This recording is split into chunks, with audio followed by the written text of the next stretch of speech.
love is mutual respect, it's understanding, it's caring, it is enjoying each other. Love is when you get a text from a really good friend saying, let's go on an adventure, only to go to McDonald's and get a McFlurry. So the thing about love is that it's not something that you can buy and wrap around in a little bow, even though there is such a thing as love languages, and you can actually buy a gift for someone, right? And that's how other people receive love. The trick with that is that you can't just buy flowers when the person hates flowers, because that's not love. That's not thinking about the person. Love is a choice. And the thing is, we always claim to feel like love just came in and it knocked us down. I mean, one of my favorite songs is Knock You Down. Sometimes love comes around and it knocks you down. Just get back up and it knocks you down, knocks you down. That's what we believe love is. But love is actually a choice. You choose to love someone. You don't just wake up and then, bah, all of a sudden, ha, you are in love. No, you choose to love someone day in and day out. You choose to love your friends, you choose to love your family, you choose to love your whoever, your significant other, that person that makes you feel, yes, you know, like you are the ish. You are not trapped by love. No, love is not trapping. Love doesn't trap you. Love is so pure that it doesn't require you to be someone else. Love doesn't require you to wear another person's skin or other person's clothes in order for it to accept you. Love is not like that. Love is truly you. It's you being you in your fullest and best ability. You and being you in your best authentic self. Love is very authentic. Love is kind. Love does not want to embarrass you. Love should never embarrass you, because if it embarrasses you, that's shady. I think the biggest mistake that we sometimes do is that we live in such a broken world that we meet so many broken people, and the way that they interact with us, they claim that to be love, but it's not. I think it also boils down to how we are raised, you know. In primary school, we all have this story where there was this one boy, as a girl, you had this one boy that would always tease you. Like, he'll find something to tease you with. It could literally be your pencil breaking, and he'll be like, yeah, look at your pencil, it's broken, or whatever the case is. And as a child, obviously, you'd be like, how could you say that? How could you do that to me? I'm telling ma'am, I'm telling my mama. So you go tell your teacher. Your teacher goes, he probably likes you. He likes you. That's why he's doing that. So him not being kind to me is him liking me.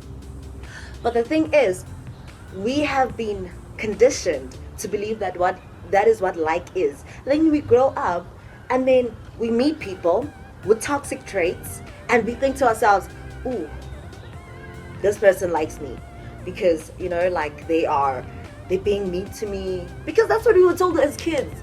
As kids, we were told that if a boy is being mean to you, that's him liking you, that's him showing interest in you. Why are we surprised that we still believe that even in relationships now, like when you're older? It's because we've been programmed to think so. And we get into relationships and we see those red flags, those ones, you know that one. And if you are a Christian, you know that red flag that the Holy Spirit even tells you, Valela, Valega, you know you need to run, but you don't run. Why? Because you were told and you were programmed to think that that is what love is, and love is not that. Love ain't like that. Never has been, never will be. Love is a thing of the past.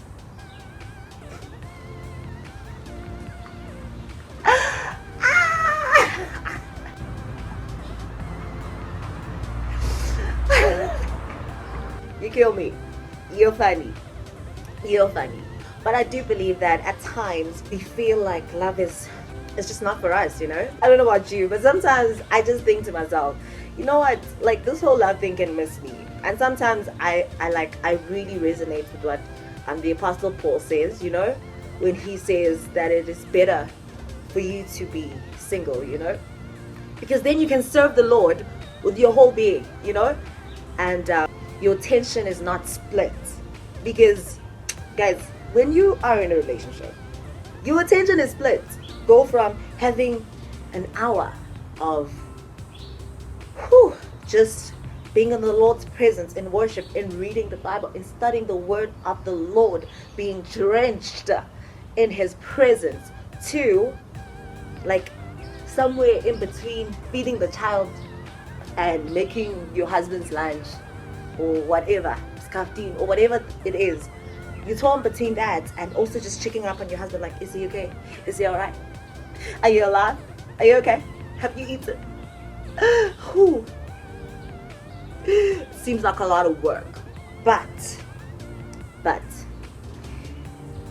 from what married people have told me, it's amazing. It is absolutely amazing. And guys, I do want to get married one day. Just not today or anytime soon. Okay, like, I mean, I'm still enjoying 2 hours long of just worshiping God, just singing, just singing and singing and singing. But anyway, so let's see about love in terms of just holistically. So loving your friends, loving your acquaintances, people that you go to church with, people that you are colleagues with, you know, all this kind of love. You choose to love these people. You are not forced to do it. And love is dying to self. In love, you can't be like, but, you know, like, I just want to do me here. That's not love. You need to get over yourself in order to love others. You need to get over you. You must step aside and allow another person to take first preference in things, in everything, in your thinking patterns. When you love someone, you are able to put yourself in that person's shoes and say to yourself, okay, so I'm about to approach so and so. If I was so and so, what would I like Felicia to say to me? Okay, so I would like Felicia to say 1, 2, and 3 to me, and not 4, 5, and 6. So then, when I approach that person, you now come with 1, 2, and 3, and not 4, 5, and 6. Even though your whole body is like 4, 5, and 6, you need to tell them, let them know how you think, how you feel, how you whatever. Love ain't like that. Love is not self-seeking. And when you look at Corinthians, it speaks about love is kind. Love is patient. Love is kind. It's not boastful. It's not proud. It does not seek its own way. It endures everything. It hopes all things. Imagine. Love is trust. Trust. Now I have this thing, right, where I can trust people about absolutely, okay, well, I wouldn't say anything, but I'm open to song suggestions. I'm open to clothing suggestions. I'm open about even series and movie suggestions. But when it comes to books, firstly, if there's hype around anything, it's already a red flag. It's like a no-go for me. When it comes to books, if someone says, you should read this book, it's really great. For me, it's not just reading the book, right? Just like when someone suggests a song, that person will always be attached to that song in my eyes. Likewise with book suggestions. If you suggest a book to me, right, and it happens to be trash, we're gonna have issues, because firstly, when I read books, it's not for reading's sake or just entertainment or whatever. For me, I'm learning. Books are always teaching me something. I'm always learning in general, but books specifically, I take notes while I'm reading. I read books for the sake of being an author. Like, I do believe that as an author, as an African author, I need to be able to know what I'm talking about. I need to have the knowledge. I need to have the skill to be able to write. I need to see how other people write. I need to see how other people, like-minded people specifically, which is why I'm very picky with books, how they write, how they interpret things, how they put things together to be more palatable for people to actually read and gain knowledge, and their lives are changed. It's not just reading for me. Like, no guys, it can't just be reading. The goal is to transform lives. It's supposed to transform my life, and then in turn it transforms other people's lives in the future when I'm able to write my own book. I do believe that my inability or my struggle and tugging to trust people is highly influenced by the fact that I fail to trust God sometimes, more times than I would like to admit. When it comes to certain things, I have a plan B. So it's like, no, I'll pray about it, right? And be like, okay, Lord, make a way. And then I'll also have a plan B. But low-key, we all do. We all have that plan B in case something goes wrong. Then I have that to fall back on. But that's not full trust. That is not fully trusting God. Which is why it's even harder to trust people, because they are humans, you know? They mess up. And it's in their nature. It's not in God's nature to mess up. And yet, I struggle to trust Him. So when it comes to people, trust is such a massive thing. And we need to learn how to trust people more, because when you trust people more, you're able to love them better. Because if you don't let people in, then you can't actually fully love them. You always have your reservations, which you should always have. I do believe you can't just go around trusting anyone. I do believe that it's irresponsible for you to just go around and, oh, I trust you. Oh, you're a human, I trust you too. No, I think it's irresponsible, and you are not using discernment. I do believe that we need to have discernment as Christians to trust the Holy Spirit to direct us in terms of trusting people, in terms of letting people in terms of just like interacting with people. I went to Mr. Google, right? And Mr. Google was talking about there were like different kids that spoke about love, and one of the kids said that love is when someone says your name, but when they say your name, it's totally different. I thought about how when my mom says my name in a certain way. Now, if you have a mother like mine or a grandmother like mine, you know, you can hear from the tone of their voice when they say your name that it's either you are in trouble, or they're really happy with you, or they're really proud of you. So my names are Felicia Snegugu Nobuhle. My third name was given to me by my teacher, and then my other two names, my mom and my dad shared. So my mom gave me Snegugu and my dad gave me Felicia, right? So those three names are like really beautiful and they're very special and all that jazz. Great. So when my mom is happy with me, she calls me Sneh. Or she even calls me Mangwane, because that's my surname in a Zulu culture. It's very cute, it's very sweet. As a good Zulu girl, that is like you score points for doing that. If she likes you though. But besides the point, and I can't speak for every Zulu girl, so yeah. But when my mom calls me Mangwane, or she calls me Sneh, not Snegu, Sneh, then I know that she's happy with me. But the minute she says Snekuku, you even heard it in my tone right now. The minute she says Sneku, then I know that, oh, hey, like you just feel it within of yourself that you are in trouble. You are in massive trouble. Like, you are not just in trouble, you are in trouble of the trouble. You know that it's about to go down. And you better run. You better run, you better hide. You better go to a different city. Because when a Zulu mother is angry, she don't see a human. Like, I'm no longer her sweet and lovely daughter. She corrects me to a fault, right? She will hit me. She don't care if I'm 20. She don't care about my age. She gonna hit me. She gonna really hit me. So when she says Sne, and she's like, where's Sne? What's Allah? Completely different. I know for a fact that she's about to give me money.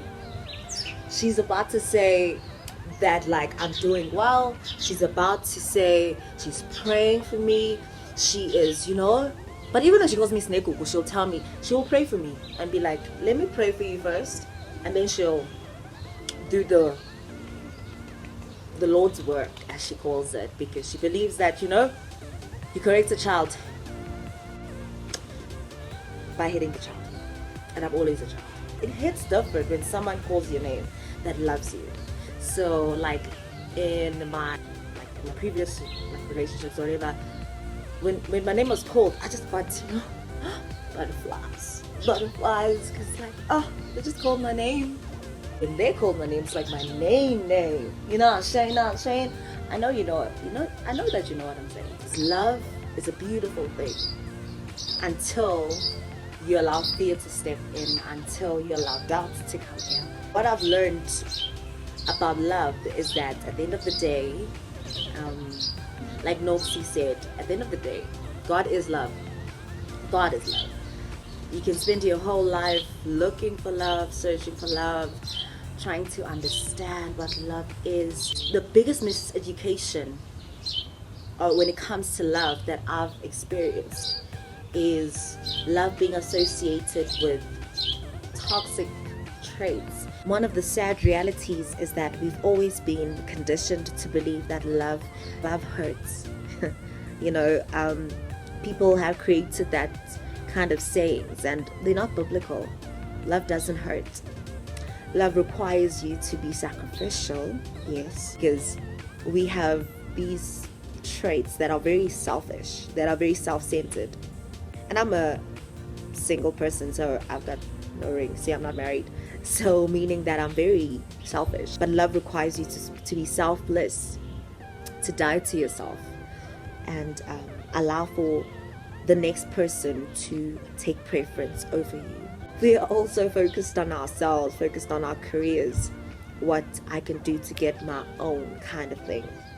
But love requires you to lay that down.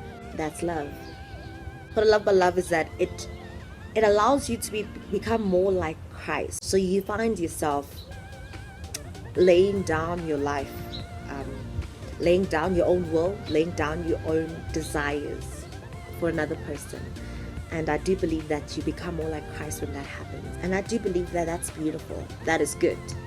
Anything that allows you to become more like Christ is definitely good, because it allows you to be like the King of Kings and the Lord of Lords. As someone who loves God, as someone who is a disciple, we should always long to become more and more like Christ, to be transformed into His image day in and day out. That every time we look at the mirror of reflection, that's funny, but anyways, more and more of ourselves gets taken out, taken away, and more of Christ comes into the foreground, and that transformation happens when we learn to love. We listen to the Holy Spirit when He says, that wasn't nice, Felicia. What you said to that person was actually not helpful. It was not something that would help them build. It doesn't build anything. It won't build them, and it won't help them. It wasn't kind. It wasn't patient. It was very boastful. It was rude. It was self-seeking. When we allow the Holy Spirit to just kick in and tell us, when we do that, it transforms the game. It takes the game completely off, and it throws us and our desires and our own wrestling matches of wanting ourselves to be at the forefront. It pushes that to the side, and we find ourselves becoming more and more like Christ, like Jesus. I live on this, and this helps me to love people better. I always say to myself that in every single thing that I do it for the glory of God, right? And one thing that I personally would love for Jesus to say to me one day, well done, my good and faithful servant. That's all. That's all we should live for. Alrighty, that's all that I have for today. Keep loving, keep seeking to love one another. This is what we have been commanded to do. That is the only commandment actually that Jesus gave us. So go forth and love people. Love people like Christ loves the church. Go love people. Anyways, thank you so much for joining the miseducation of the Zulu Aunty. And this is me, the Zulu Aunty, sending out my love. Have a great day. And look out for the next video. It's coming out soon.